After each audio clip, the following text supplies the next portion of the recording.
Haleluya, haleluya, haleluya. Salam saudaraku, Mazmur 119 ayat 105. Firman Bapa ya, pelita bagi kakiku, terang bagi setiap jalan-jalanku. Renungan pagi KPI Mayim Kaim hari Jumat tanggal 6 Januari 2023 atau pada tanggal 12 Tefet 5783, diambil dari 13 Tefet 5783, diambil dari 1 Samuel 21 ayat 4 yang berkata demikian, saudaraku.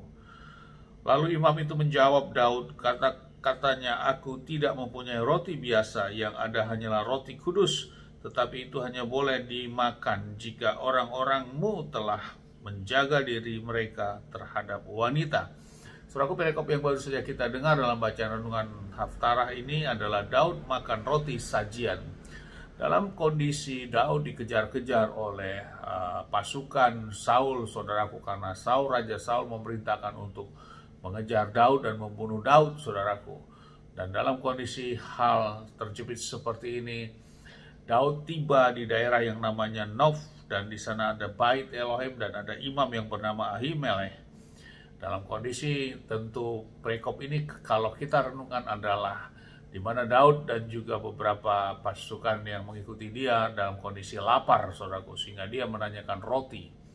Dan di bait Elohim itu hanya ada roti sajian, dan roti sajian yang ada di bait Elohim yang imamnya saat itu yang bernama Ahimelech, memang ini harus terus ada, saudaraku. Hal ini sesuai dengan apa yang tertulis dalam Keluaran 25 ayat 30. Ada meja roti sajian dan di sana ada roti sajian yang harus disiapkan terus-menerus. Namun roti sajian itu tentu untuk melakukan kemuliaan bagi Bapa Yahweh. Dan roti tersebut Imam Ahimelech katakan boleh diambil, namun yang mengambilnya adalah orang yang dalam keadaan tidak cemar, saudaraku. Dan akhirnya Daud menyatakan hal itu bahwa dia dan orang-orang yang tidak cemar akhirnya diberikan. Dan karena memang juga udah waktunya untuk roti tersebut akan diganti dengan roti yang baru, saudaraku. Lewat renungan bacaan Haftarah ini, saudaraku, pembacaan lanjutan Haftarah ini, sikap Daud kalau kita renungkan, tentu hal ini tidak sesuai dengan apa yang dia perkatakan. Dia katakan bahwa dia mengemban tugas raja, padahal sesungguhnya dia adalah melarikan diri, saudaraku, untuk menyelamatkan dirinya, bukan melakukan tugas yang diemban oleh raja. Artinya ketidakjujuran Daud terjadi di sini, saudaraku. Dan kemudian kondisi laparnya sehingga dia meminta ke bait Elohim.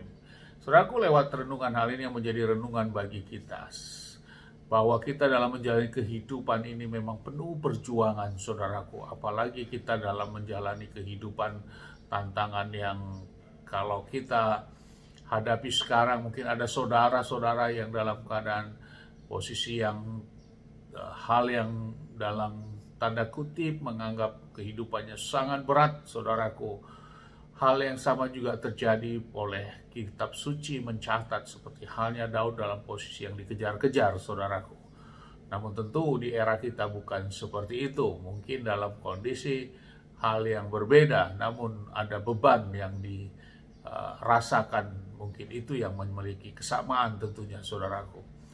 Hal ini, saudaraku, yang menjadi renungan. Daud tetap datang ke bait Elohim, saudaraku. Ada hal yang harus dia datang ke sana. Dia bukan lari kemana-mana, dia datang ke sana, saudaraku. Karena dia tahu di sana ada kekuatan itu.